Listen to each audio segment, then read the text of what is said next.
2008లో మహారాష్ట్ర మాలేగాంలో ఒక బంబ్ బ్లాస్ట్ జరిగింది. ఆ బంబ్ బ్లాస్ట్ లో 6 చనిపోయినారు.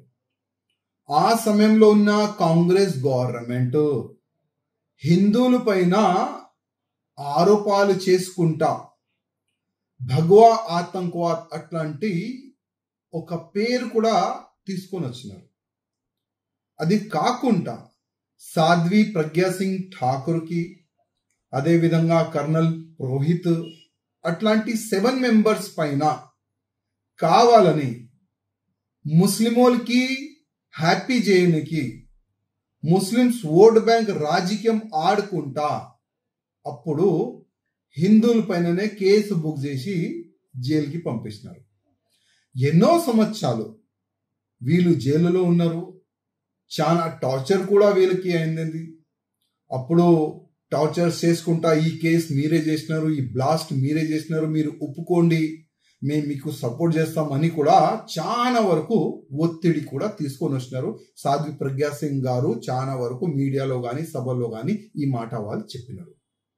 ఇవాళ 17 years తర్వాత ఎన్ఐఏ కోర్టులో ఎంతమంది అక్యూజ్ ఉండే అందరు కూడా వీళ్ళకి అసలు కేసు చేయలేదు, వీళ్ళు నిర్దోషులు అని కోర్టు తీర్పు ఇచ్చినది.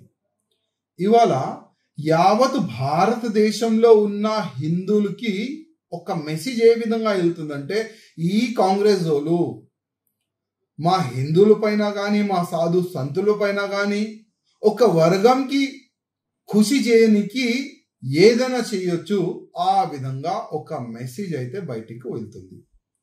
ఇవాళైనా కాంగ్రెస్ వాళ్ళు క్షమాభిక్ష అడగాలే మా సాధు సంతుల ముందు.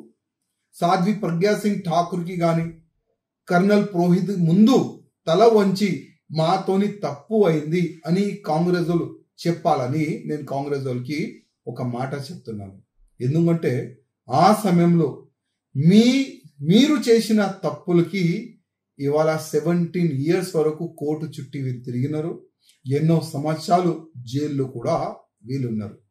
ఇప్పుడు మీ నిజం ముఖం ఉంది కదా, ఇవాళ హిందువుల ముందు కూడా వస్తుంది. యావత్ భారతదేశంలో ఒక చర్చా ఇష్యూ అంటే అందరు కూడా మాట్లాడుకుంటున్నారు.